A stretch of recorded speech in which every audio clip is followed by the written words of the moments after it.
Excellent. Welcome, everyone, to the Art of De-escalation and Conflict Resolution. My name is Catherine Sapp, and I am from Missouri. I'm Bureau Chief over Home and Community Services, and I am so excited to be here today and introducing an excellent presenter, Lieutenant Jeremy Romo. So let me do a little housekeeping before we get into his presentation. I want to recognize that NAPSA is hosting this and is recording this, so we will have a link available on the NAPSA website. So for those who are anxious to see the PowerPoint, you'll be able to get that later. Because this topic was so popular, NAPSA actually extended the capacity to allow for over 300, almost 400 people to register. And so we are very, very excited that we were able to get the state administrators as well as NAPSA members to get the word out and get folks registered. So some ground rules. At this point, we have everyone on mute. That hopefully will allow for us to hear Jeremy without any feedback. With regard to questions,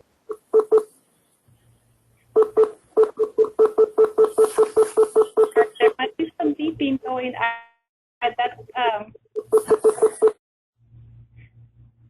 From the standpoint of questions, if you have any questions on your control panel, where you can see the attendees that are present, there is a questions box that I need you to be sure and put any of your questions in there. And we will, at the end of the presentation, give you an opportunity to ask, or we will ask those questions and get those questions answered. So as I said, this is an extremely popular topic. It had been requested from direct staff during the last NAPSA conference, as well as conversations that the NAPSA regional representatives have had. We recognize that staff are faced with all kinds of situations, and we need to have some strategies on how to de-escalate the situation. And for those staff who are supervising field staff, we really feel this will be beneficial for you as well. So this workshop, really, we're targeting the strategies and crisis intervention techniques for de-escalating individuals who are in mental health crisis. Lieutenant Jeremy Romo has extensive experience in working with individuals with lived experience, as well as training law enforcement and professionals who work with individuals experiencing crisis. I worked with Lieutenant Jeremy Romo for several years, and he is recognized at the state, national, and international levels for his work with the crisis intervention team. He joined St. Louis County Police Department in March of 1999, and he is currently the watch commander in the West County Precinct. Prior to serving as a watch commander in the West County Precinct, he was a supervisor of the Crisis Intervention Team Unit, as well as the state CIT coordinator. He is a member of the Tactical Operations Unit and has been a patrol officer in the North County Precinct. Jeremy has a bachelor's degree in law enforcement as well as justice administration from Western Illinois University and a master's degree in criminology and criminal justice from the University of Missouri in St. Louis. His accolades include he was a recipient of the 2014 St. Louis County Crisis Intervention Leadership Award, was named CIT International 2016 Crisis Intervention Coordinator of the Year, and has received numerous awards, including the 2016 Award Appreciation from the Southeast Missouri CIT Council. With that, I will turn the controls over to Lieutenant Romo. All right, thank you, Bureau Chief Sapp, for that introduction. I greatly appreciate that. It's a privilege to have the opportunity to take some of the knowledge that I've had the privilege of getting, over the last 19 years in law enforcement, the training and knowledge that I've been able to apply as a law enforcement officer. As Bureau Chief Sapp said, I've spent the last 5 years working very closely with the CIT program, both locally and throughout the state of Missouri, working with individuals with lived experience, as well as providers.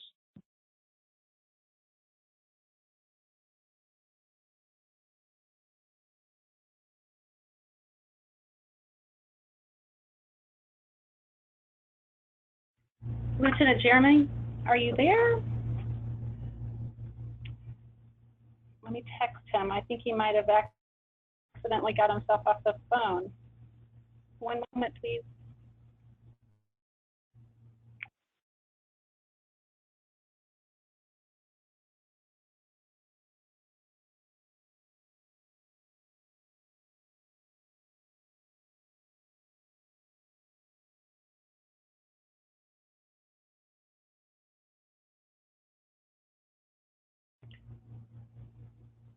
This is Catherine. We're trying to get Jeremy back on the phone. Hang on one moment.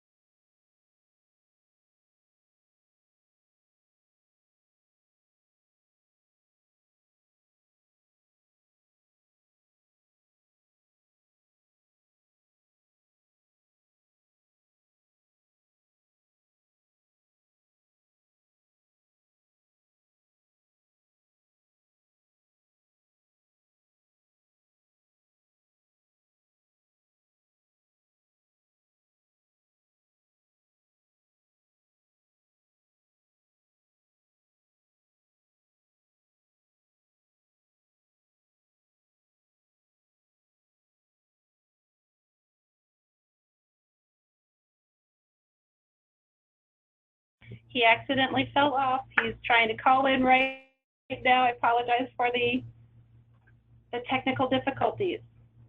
Carol, did you want to, while we're waiting on him getting back on, is there any announcement that you want to make regarding the NAPSA conference coming up? Hi, everybody. This is Carol Carlton with NAPSA, and I can just say that registration will be coming soon. The conference agenda is posted to the NAPSA website. If you go to napsa-now.org and click on the conference website, you'll be able to see the agenda. All right, I am back. Can you hear me? Yay! All right, so I apologize for that. I don't know what happened. But I'll continue on. Just by saying that I'm just going to talk about some of the lessons that I've learned working with individuals with lived experience as law enforcement officers. I'll probably give some examples of things that have worked, but one of the things I want to say before we really get into this is stress that nothing that I talk about here is a substitute for safety. So if at any point anyone working in the community, working with individuals with lived experience, feels like they're in a situation that is unsafe, the proper course of action is to, follow your agency's policies and procedures. That could involve getting law enforcement involved, train law enforcement officers, but nothing that I talk about is going to be a replacement for safety.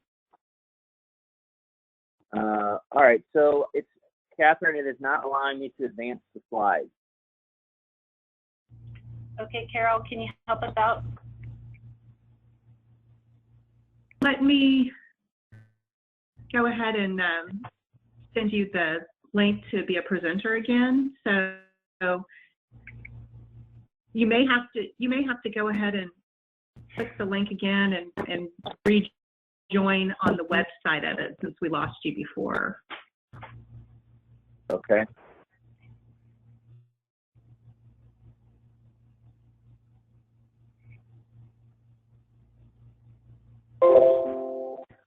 So while we wait on Lieutenant Romo, one thing that we were discussing and Jeremy was mentioning is regarding the safety, assessing the safety and assessing the environment, determining that there is a or in danger kind of situation, you know, those kind of steps and signs and symptoms to watch for. That is something that we might be considering having in a future educational training or article. That's something that I think we need more discussion about.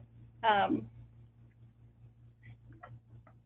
hoping Jeremy will get back right on. Okay, can you see me? And there we go. Okay, so I should be up again. Excellent. Yes, we see the objectives. Okay. All right. So again, apologize for that. So what I'm going to talk about here is how to define conflict resolution and de-escalation. Because before we can do it, we have to talk about what it is. Explain the characteristics of someone that's in crisis.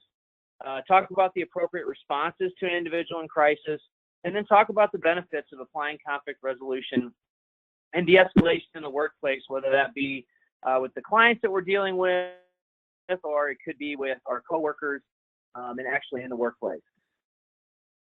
So before we can talk about conflict resolution and de-escalation, we have to define what is it.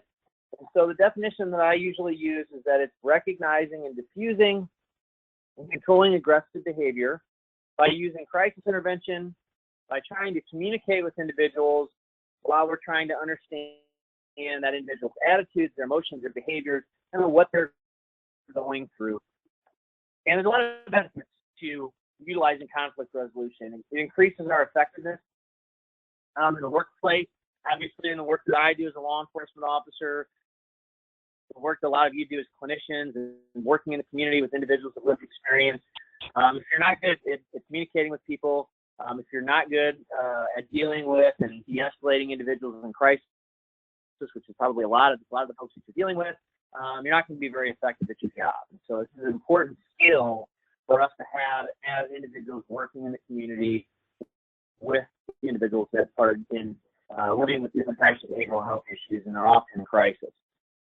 Another benefit that I've recognized or I've noticed is stronger support from fellow employees and clients. These folks, I know I encounter a lot of the same individuals over and over again. We do the best that we can, but unfortunately, there's a lot of gaps in our mental health system. And even though we try really hard to help individuals, we're going to encounter those individuals again. So if we've had the opportunity to de-escalate that individual on prior occasions, it's going to pay off the next time we encounter them. When I train law enforcement officers and people in the community, I stress to them that one of the most important things that we can do when we're attempting to de-escalate somebody is to invest the time to appropriately handle that situation. And that time that we spend is an investment, because we're going to encounter that individual again. And from my experience, they will remember those encounters. So I often deal with individuals as a law enforcement officer that are in crisis, and they are not, they are fearful that I'm there as a law enforcement officer. They may be fearful that you are there as a clinician about what's going to happen. Maybe they've had negative experiences in the past, and they don't even remember that they've had, prior contact with me previously. But when I point out to them and say, Joe, don't you remember I was here 2 months ago, and, you told me about this, and that, and we stood outside by your garage, and I actually let you smoke a couple cigarettes before we got in my patrol car and went to the hospital, and we sat and talked about this and that, and then you'll see it start to click. And then they'll remember, you know what, I do kind of remember that, and that wasn't a bad experience, and, you did treat me with respect, and you did treat me with dignity. And so that time that we invest is such an important piece to me of de-escalation. To me, when I talk about de-escalation, it's not just one thing. There's not just one thing that you can do in every situation that's going to de-escalate that situation. It's a lot of little things that by themselves aren't that significant. But when you put those things together and they work together, that's when we see a positive outcome. So, also benefit of conflict resolution, less complaints and lawsuits. People are going to have positive experiences with us, and they're not going to call and complain about negative experiences. In my world also, with regard to lawsuits, and maybe in your world as well, the better opportunity we have to de-escalate people and people to have positive outcomes, the less likely we are to get complaints and potential lawsuits. Also, reduce job-related stress. I'm a firm believer that the stuff that we talk about here today on this webinar, we can certainly use that when we're out in the community. But these things, these skills apply with our coworkers as well. If you see a coworker having a bad day, maybe they've had a bad interaction with a client, they're frustrated, we can utilize those skills to help our coworkers as well. And then increases our safety in the workplace. So, a lot of the folks that we deal with living with different behavioral health disorders, I've learned that they are not likely, people living with behavioral health disorders are 11 times, I believe, more likely to be victims of violence and perpetrators of violence.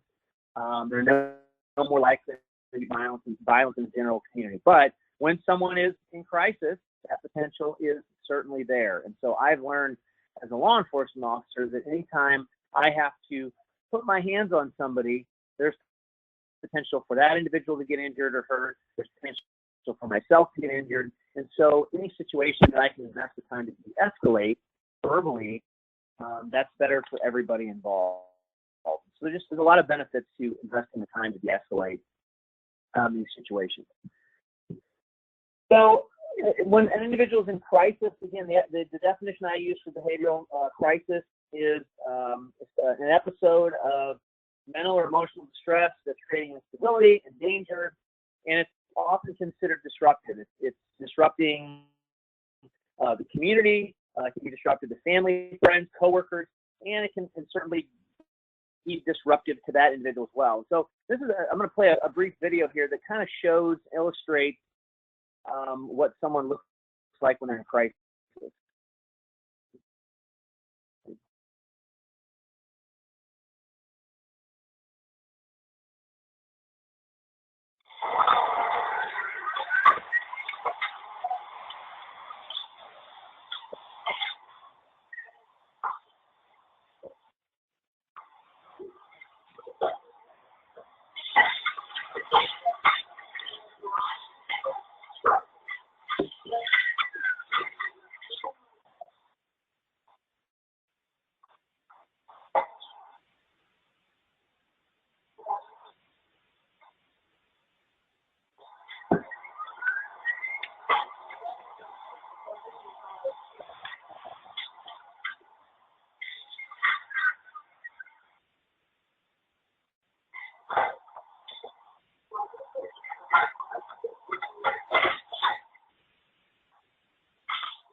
All right, so that's of course, I'm sure a lot of us found some humor in that video, and people often do.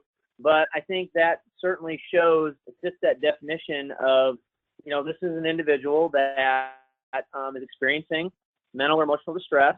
It's certainly creating some instability. It's disruptive for everyone in that particular situation. And so. That's a very difficult situation for that particular individual, and so I think that meets that definition. When someone's in crisis, it's a disruption of their general state of psychological balance. So I think of a straight line. That's kind of where we want to be. when we're in the right mindset. But when we are in crisis, any of us are in crisis, our emotions are up, and anytime our emotions are up, and this is true for most of us, our ability to make good rational decisions oftentimes goes down below that line. And so really what we're trying to do when we're trying to de-escalate somebody is to kind of get back closer to that balance. So bring someone's emotions down to where they can make better decisions. Oftentimes their usual coping mechanisms have failed. So the video that I showed on the previous slide, hopefully that's not his usual coping mechanisms to deal with the stressful event. So something has occurred there where his usual coping mechanisms have failed. And also, I think a really important point is that when we talk about crisis, and we all experience crisis. We all are in crisis to some degree. Everyone at some point experiences distress when they're in crisis. So to use myself as an example, if I get a call when I'm at work to go to a particular address for an individual that is having thoughts of suicide, I experience distress when I'm going to that call because there's a lot of questions that I have in my mind. Where is the individual? Do they have a weapon? What is their mindset? So I experience distress. It doesn't mean that I don't go. It doesn't mean that I don't do my job, but there's certainly a level of discomfort there. And everybody experiences that as they go through their life.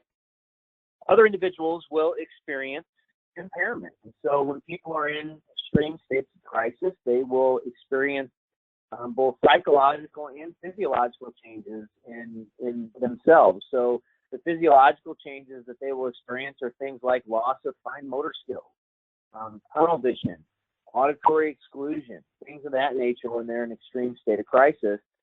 And then lastly, there's a certain population that will be in such a state of crisis that they will experience complete and total dysfunction. They won't really be able to do what they need to do to work through that crisis, and that's oftentimes where we have to come in and help work them through that.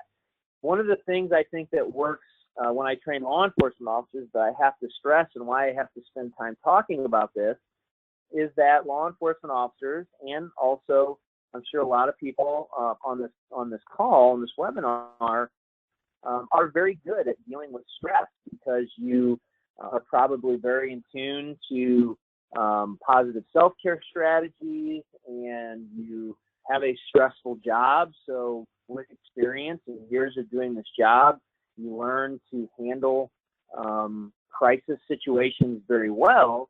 And so unfortunately, I think in certain cases that works against us. And to use myself as an example, and I would never do this now, but there were times when I would show up at a call involving someone in crisis, extreme crisis, and I would ask them, sir, ma'am, tell me what's going on so that I can help you. And they would tell me. And in my mind, I would think, wow, this is really causing you to be in this level of crisis. And I would downplay it or I would minimize it based on the fact that just in my profession, I tend to have a lot of experience dealing with fairly extreme crisis situations. And so that's one of the things I think we have to be very careful when we encounter someone in crisis is to look at it through their lens, be empathetic and see that situation through their eyes, not the fact that we would be able to deal with that. We have to look at it kind of from their perspective. And I think that's important. And that's certainly one of the things that in the past that I have made that mistake. And certainly don't make that mistake anymore. So also oftentimes there's a precipitating event that's recently occurred and that subject's normal coping mechanisms have not worked to resolve that situation. And they're responding not from a rational level, but more of an emotional level in response to what is a highly stressful situation. So when I see that video of the individual placing his computer monitor on the copy machine, the first thing, knowing what I know now, I think, what else is going on in this individual's life that's caused this? Maybe he has a deadline coming up, and he has to get that in, and the printer's not working. Well, that could be that precipitating event that has caused that individual to be in crisis. But what else is going on in this individual's life that could have gotten him to the point where that was enough to put him in a crisis state? Is there something going on at home? Is there something else going on at work? And so these are things that, if given the opportunity, I would certainly want to explore. I think another important point is that crisis, someone that is emotionally disturbed, someone that is in crisis, this can come from various areas. And so, you know, mental illness is a lot of individuals on this call know better than I do. 1 in 17 Americans suffer from a serious mental illness. Anxiety and depression, extremely common. I think 18% of individuals in the United States will experience anxiety, just under 7% depression. And only about 41% of those individuals actually access services in any given year. So someone that is living with some type of mental illness, that could certainly cause them to be in crisis and need to be de-escalated in order for us to do our job. Also, substance use disorders and other addiction issues. So that individual has a substance use disorder. Maybe they other behaviors such as gambling addiction, things like that. That could cause that individual to be in crisis as well. And so that could bring them to our attention and cause us to have to de-escalate that individual as well. Also, medical conditions. So it could be as simple as chronic low back pain or tennis elbow that is just weighing on that individual, or it could be, you know, having some other more serious illness, heart disease, diabetes, things of that nature. That could also cause that individual to be in a stress condition as well. And then lastly, situational stress. So things going on at work, financial issues, relationship issues, that can cause someone to be in crisis as well.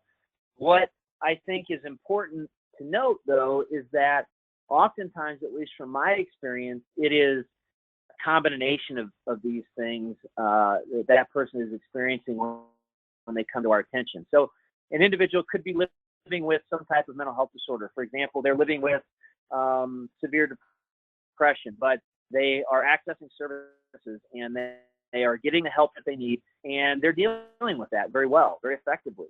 But maybe something changes in their life where maybe they lose their job, and now that's creating some financial issues, and now that person is in a state of crisis where they can no longer deal with or handle effectively the depression that they have, that they're living with, and now that individual comes to our attention, and we have to assist that person in de-escalating, getting appropriate resources.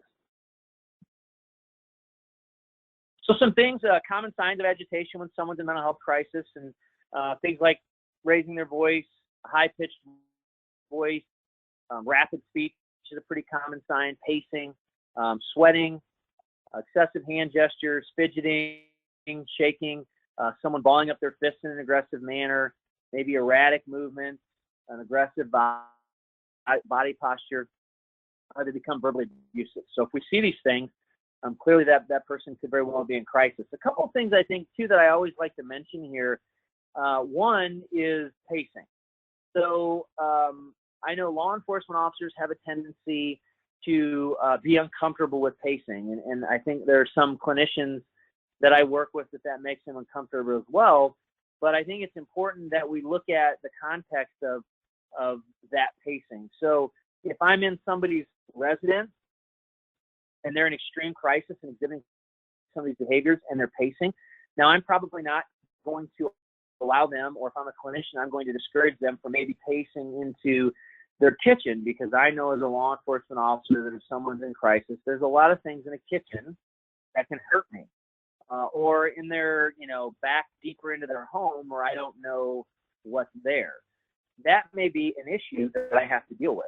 But if I contact that individual in the front of their home, then in their pacing, it's going to be counterproductive to de-escalating that situation to try to stop that pacing at that moment. So I'm probably going to allow them to continue to do that, at least until I can establish some more rapport with that individual, at which point I may say something to the effect of, you know what, John, I'm really trying to listen to what you're saying here, but unfortunately, as you're walking away from me, it's very difficult for me to hear you. So could you do me a favor and just come over here and sit on your front steps? and that way I can hear what you're saying and I can try to help you out. But I probably am not going to go there initially if that person is extremely agitated. Another pretty common one, at least for law enforcement officers, is have someone has their hands in their pockets. If someone's in crisis and they have their hands in their pockets, and a lot of times this makes us uncomfortable. We don't know what that individual has in their pockets, so we're going to want to address that at some point. But there's a proper way to address that in a respectful manner, and what that often looks like for us is again, using, my example from John, John, I see that you have your hands in your pockets and I'm really trying to listen to what you're saying and I want to help you out, but you probably don't even know this about law enforcement officers or clinicians, but it kind of makes us uncomfortable when people have their hands in their pockets. Could you do me a huge favor so that I can really focus on what you're saying? Could you just take your hands out of your pockets?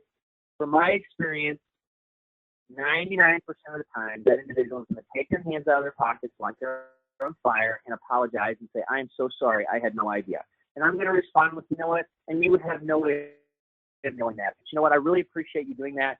So now I can really focus on what you're saying and help you figure out, how we can help you. So, I think there's certain things that sometimes are safety concerns, and there's right wrong ways to address those. Thank you for bringing that up, Jeremy. Yeah, absolutely. So we talk about crisis intervention.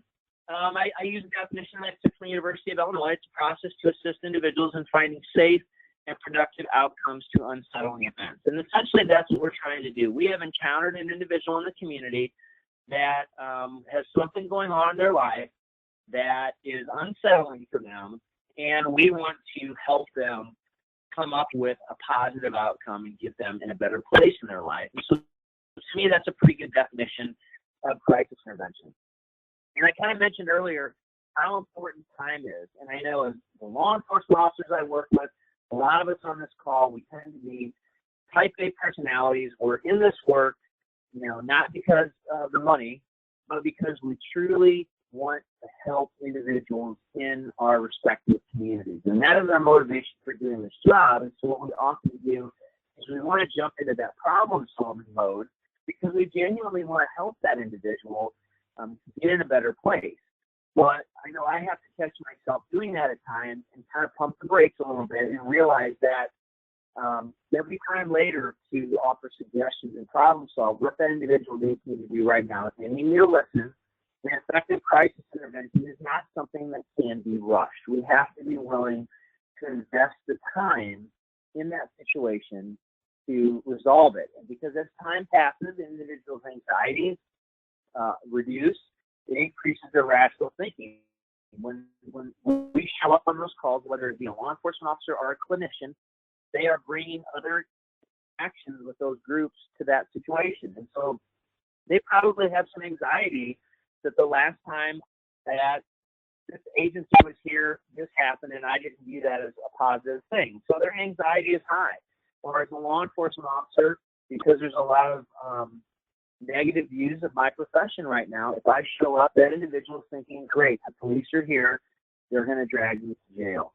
And so as I invest the time to listen to them, their anxiety reduces when instead of putting them in handcuffs and dragging them to jail, I say, you know what, John, it seems like you're having a really hard time. Tell me what's going on so I can maybe help you figure out what happened. In their mind, they're thinking, wait a minute, maybe this isn't going to be as bad of an experience as I originally thought. And so as time passes, their anxieties come down. They start thinking more rationally, establish that rapport. Because at the onset of that interaction, everybody's anxieties are high. Our anxiety is high to some degree as well. We're experiencing that distress because we don't know how this interaction is going to play out initially. And so everybody's anxiety is going to be high. I think another thing that's important when we talk about de-escalating individuals in crisis is individuals in crisis, they set up, there are barriers that we are going to encounter, and we have to identify those barriers and address them. So some of the barriers that at least I see when I encounter individuals in crisis are emotional barriers, things like anger, pride, depression, anxiety, frustration, disappointment, sadness. So we have to be able to identify these types of barriers and effectively address those barriers. We also see physical barriers, so that can be buildings or structures. Maybe that individual that you're there to check on, they're not in a very, very good place, and they're refusing to open their door or refusing to allow you into their home. So that is creating a physical barrier, or they have a weapon. Now, I would think anybody, on this call, if they encountered someone in crisis who had a weapon, they're probably going to involve law enforcement officers, and not any law enforcement officer, but law enforcement officers in their area that are CIT trained or that have the appropriate training to handle that situation in the right way. But essentially, physical barriers are any object that impedes progress. And then there are a lot of other barriers we can count: language barriers, cultural barriers, different types of bias, overt or implicit bias are things that you need to be aware of. Difference in perception or viewpoint, financial barriers, things of that nature. So they may, one of their major barriers, they want that assistance, but they know or they feel like they don't have the financial means to accept that assistance. Cultural barrier, that is a huge one. To use an example, in my area, St. Louis has one of the largest Bosnian populations in the country, and I've learned that have to take closer and more knowledge on that culture and that community in order to be effective. And so there's a lot of different barriers out there that we have to identify, and then we have to be able to overcome those barriers. But the first step is really identifying what those barriers are. We also need to be aware of communication. So our body language is extremely important. The majority of our communication is through our body language. So this is things like, making eye contact. It's not looking at our phone or looking at our watch if we have somewhere that we'd rather be. Having an open body posture, not having our hands in our pockets. So we have that inviting body posture that lets that person know that I want to help you and that I want to hear what you have to say. Also, our tone is important. Our volume, is that inflection in our voice to let them know that we're interested. And one of the things that I've learned the hard way is the importance of using the proper terminology and the appropriate word choice. And so, a great example that I learned is that I had to adjust the way I asked an individual questions with regard to their mental health disorder. So prior to being involved in this work, I might encounter an individual that's living with schizophrenia. And when I would find that out, I would want to know, when were they diagnosed with schizophrenia, for example. And so I would ask an individual, John, how long have you been a schizophrenic? And I've learned that that's the improper way to ask that question. The appropriate way is to ask John, how long have you been living with schizophrenia?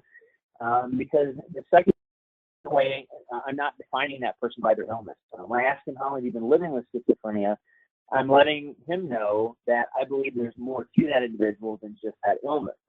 Now, when I present that to people for the first time, a lot of times they minimize it and think, it's really not that big of a deal. But it's not, how I view it, it's how that individual views it. And if I'm trying to establish rapport with somebody, just by doing that, I may be letting that person know this is an individual that has, more knowledge about mental health issues than the average individual, and that's going to be comforting to someone that's in crisis, particularly when it's coming from, in my case, a law enforcement officer.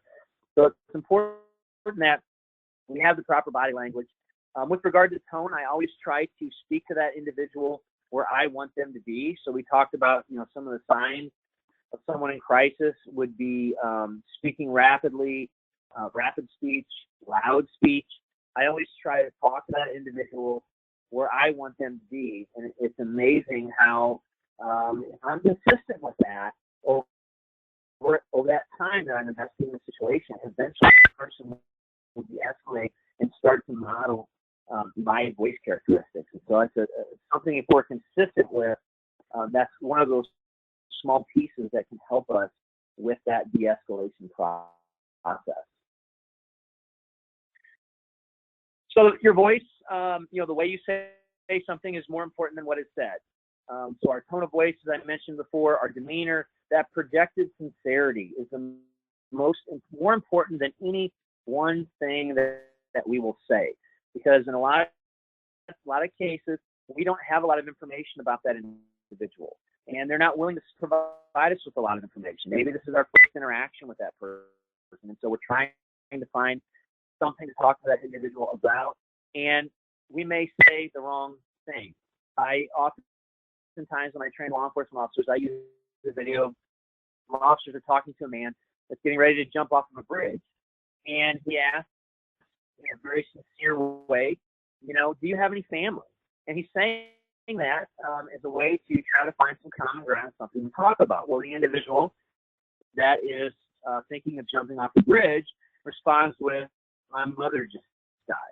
Well, in that particular case, that was not the right thing to say, but the officer didn't know that. He was very sincere. His voice showed that he was concerned, and there was nowhere else that officer wanted to be but right there with that individual, trying to help him sort out why he was wanting to jump off of that bridge. And ultimately, because he was consistent with that minor situation where he said the wrong thing was not a deal breaker, he was able to recover from that. But it's important that we are consistently sincere in that interaction and let that person know that there is really no place else that I would rather be right now than here with you and trying to help you sort this out. Because one of my favorite sayings is calm is contagious. And so if I talk to that individual in a calm manner, if they're not calm, eventually they're going to meet me there, and we'll be able to sort that out. So how do we react to someone in crisis?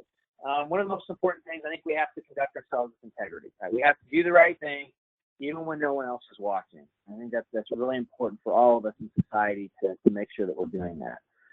We have to maintain professionalism. So as a lot of us, I'm sure everybody on this call knows, when people are in crisis, oftentimes they can say things that are not nice.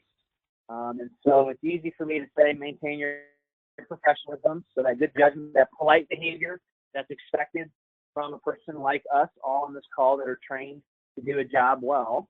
But that can be easier said than done with the folks that we encounter in the community and some of the things that they say. But we have to always remember that we are professionals, we are trained to do a job, and the things that are being said are not personal. And if we're able to do that, that's going to certainly help us to de-escalate those situations.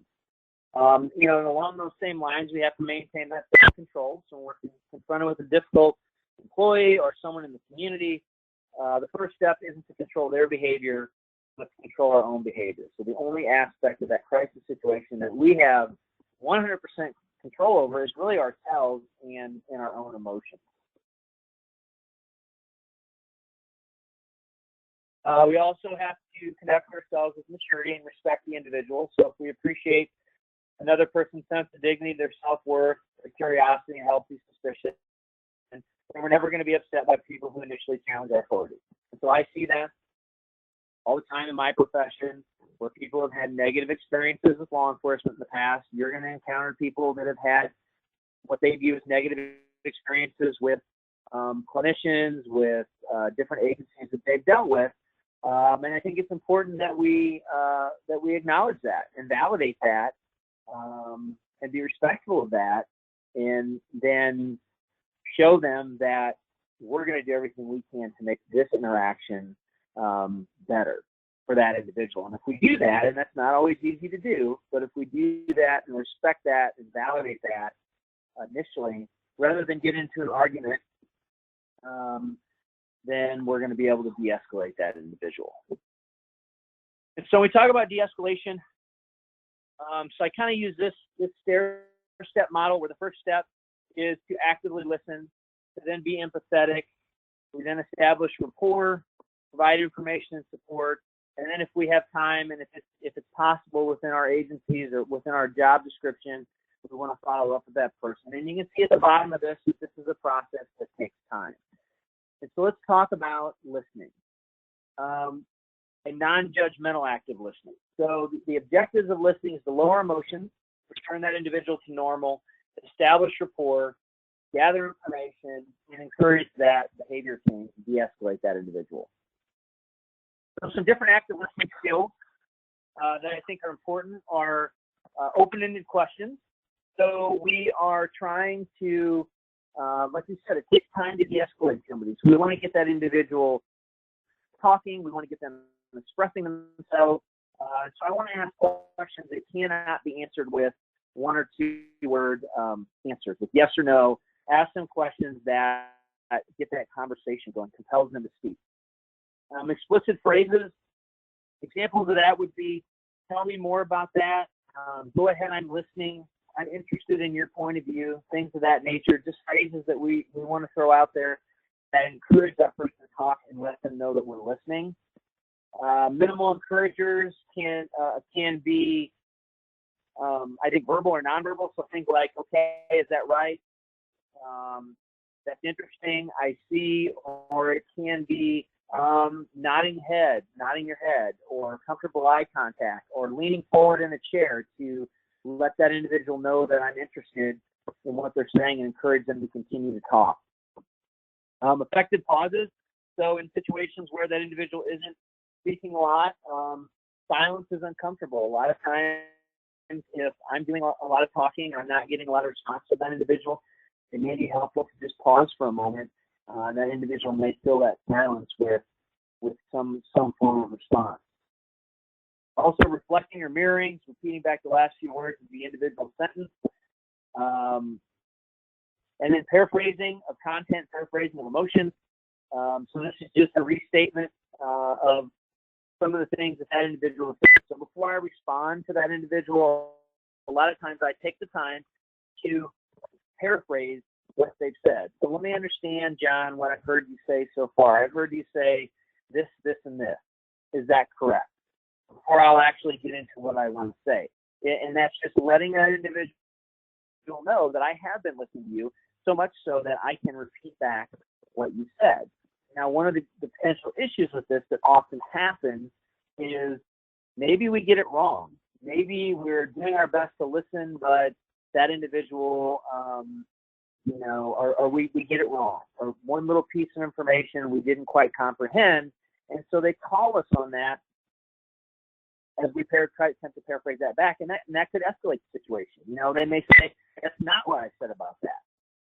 To me, that's not the end of the world. And in fact, it gives us an opportunity to do something that they probably wouldn't expect. They certainly don't expect from a law enforcement officer. They're not going to expect from a clinician in a lot of cases. It gives us an opportunity to interject an apology. To say, you know what, I'm sorry, I apologize, I missed that. Would you please go ahead and tell me that again? So I want to make sure that I understand before we go on. So that is, it actually gives us an opportunity to actually respond to that individual and apologize, and probably helps us in the long run. All right, so those are things that we want to do. Some things we want to avoid real quick is we want to avoid, again, initially trying to give advice. I want to avoid being judgmental or trying to problem solve until that individual gives me permission to do that. Pushing the conversation about the crisis situation. That individual may not be ready to talk to me about what's bothering them. They don't know me that well. You put yourself in their situation, someone that you just met or you don't know very well, you're not going to want to talk to them about private things going on in their lives. So one of the nice things about if we just look around, if we're in somebody's home, even if we're in somebody's car, you can look around and you can find something to talk about. Maybe I see pictures of a signed baseball. I can go to that and say, it looks, you have several baseballs over here signed. Who's your favorite baseball team? I see some pictures over here, some family pictures. Are those your children? We can always find something to talk about to establish that rapport, and then we can kind of come back eventually as we establish rapport to address what the crisis situation is. Other things we want to avoid, comparing. So I want to, try to avoid when someone's telling me what's going on, comparing it to maybe something I've experienced or someone else, because I'm kind of putting it on someone else instead of keeping it about what's going on with that individual. And then also I want to avoid interrupting or arguing. That's just going to make that situation that much worse. Some other things that you can see We want to avoid telling the person to snap out of it, or telling them to calm down is another example of things we want to avoid. We want to keep sarcasm out of the situation, and where I often see that with people that I work with is in that situation where they're starting to lose that professionalism. They're kind of being attacked personally, and so then that sarcasm creeps in, but that doesn't help us resolve that situation. We talked about avoiding problem solving, minimizing their experiences, or blaming them for what's going on. That's not going to help us de-escalate the situation. Or being dismissive, treating the individual as unintelligent, trivializing their problems, and I certainly don't want to get into an argument about moral issues either. When I encounter someone in crisis, I want to be empathetic. So I want to place myself in that person's position and kind of see the world through their eyes. What's important, I think, about empathy for us and the individuals that we work with is that the empathy, I can be empathetic with someone and not necessarily agree with the choices they've made.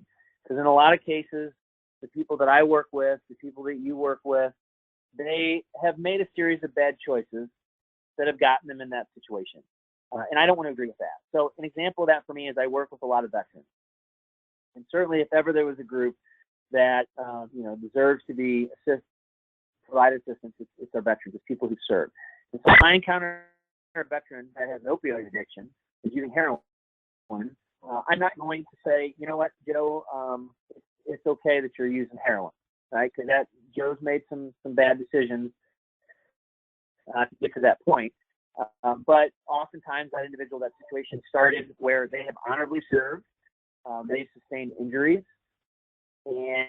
and were on painkillers, and then that led to an opioid addiction. So I can say, you know what, Joe, based on what you've told me, I can see how you've gotten in this situation. So now let's work together to figure out how can we get you on track? How can we get you in a better place? I'm not necessarily agreeing with him and how he's gotten to that point, but I'm at least putting myself in his shoes, in his situation, and seeing how he got there, and then we can transition to how do we get that person the assistance that they need. All of this that we've talked about so far will help us establish rapport. So rapport being a relationship based on trust, where we're kind of in sync, we understand each other's feelings or ideas, we can communicate. When we start getting to this point, that's where the individual is probably going to be a little bit more willing to talk to us about what's at the core of that particular crisis situation. But again, it generally will take us a while to get here unless we've had interactions with this individual in the past. So some phrases that we want to avoid. We want to avoid the phrase "calm down," or telling them "I understand." From my experience, right, when I've made the mistake of telling people I understand what you're going through, most often not, I don't, because I've never actually been in that situation. So I want to avoid that. I want to avoid asking why people accusatory or be defensive, and I want to avoid you should or you shouldn't. And so after I do this, I think one of the last things that is important that I always try to do is to provide information and support. Information is not advice. Information is about helping that person to understand what they might be experiencing. So a lot of the folks we encounter, they may not understand what's going on with them. And based on our roles and our positions, we might have that information that they need to start getting that understanding about what's going on. So we want to help them identify what's causing the crisis, providing them with resources, local and internal resources, providing information on options to address the cause of the crisis. Hopefully all of us here, all of us on this call, we have a vast network of resources that we can try to connect that individual to. And then lastly, we want to lead that person, give them hope, but be realistic. And I think these two are related as far as giving them hope and being realistic. So I always caution people that we want to give them hope. So, I'm going to have Sarah from the local behavioral health center come talk to you. And this is going to be the first step to getting you on track. And this is a good thing. However, I'm also realistic, because if I lead that person to believe that if you go to the hospital with me, or I have someone from the local community mental health center come out and talk to them, and I lead them to believe that the rest of their life is going to be sunshine and roses and all their problems will be over, and that doesn't happen, which often it doesn't, they're not going to really trust me in the future and future interactions. So I try to be realistic with everybody that I encounter in the community and let them know, and giving them hope. This is the first step to getting you in a good place, a better place in your life. However, if Sarah comes out and visits with you and you still feel bad or you just don't click, call me back and we'll come back out and we'll figure out how to get you on the right track. And I'll tell people it could take us several tries to get this right, but the good news is I'm not going anywhere, and so we'll keep going at this until we get things sorted out. All right, so I went through that pretty quick, and I'm kind of running out of time here, and I want to leave time for questions. So, Catherine, are there any questions coming through? There were two questions that came in. One was in regard to getting a copy of the slide, and the other was wanting to make sure that we got the entire presentation on a PowerPoint, and we will be posting that PowerPoint presentation on the NAPSA website within a few days, and a notice will then be sent out to all of the attendees once the item is posted. It is recorded, so as far as if you had staff that weren't able, that were planning on attending, it looked like we had 214 total at one point. I'm going to give everybody a second to send any other questions in, but I'm not seeing any. But again, this is the PowerPoint as well as the recording of the webinar will be available on the NAPSA website. There is one question that has been sent in. In the physical barriers, one of the terms used is elevation. Can you elaborate one a little bit more? What is referred to elevation? Yeah, so that's geared. I use a lot of this information for law enforcement officers, and so from a safety standpoint, from law enforcement, if someone is in an elevated position, that can create some safety issues if there's also a weapon involved. So probably not something is going to be necessarily a concern for clinicians, but it would be for a law enforcement officer, someone in an elevated position would be a physical barrier. I would also say, before we get off the call too, my contact information is on here. I apologize for the few technical difficulties we had at the beginning. We went through all this information very quickly. If anybody has any questions for me, feel free to email me or call me. I'll be more than happy to help you in any way that I can. I did get one other question regarding what would you recommend if there's a weapon in the situation? Sorry, when do you recommend? And I'm trying to reread the question. You might not be able to answer this. What do you recommend besides if there's a weapon to leave the situation? That's probably going to take more than a couple minutes. Well, I would say, and we talked about this prior to the webinar, there is, done safety trainings in the past as far as going into that extensively. But I think anytime there's a weapon involved, it's important to obviously remove yourself from that situation and get law enforcement involved. But specifically, if it's an individual with a behavioral health disorder, I think based on what we've seen, some very negative outcomes when law enforcement's involved, the two most important things to do is locally find out if the law enforcement in your area, do they provide training like CIT training, mental health first aid training to their officers, because they should, and make sure that the officer that has that training so that you have the highest likelihood of a positive outcome for everybody. Excellent. I really do appreciate this. Very informative. I've gotten a couple comments as far as certificates. as far as I'm aware, there wasn't going to be any certificates available for the webinar. Is that correct, Carol? Yes, that's correct. Okay, but again, we're going to post the PowerPoint and the recording on the NAPSA website within a couple days and notify you guys who are in attendance when it is available online. Thank you so very much, Lieutenant Romo. This has been an excellent webinar. Reiterates the need to have further discussion. And thank you again. And with that, we are going to close out our webinar. All right. Thank you.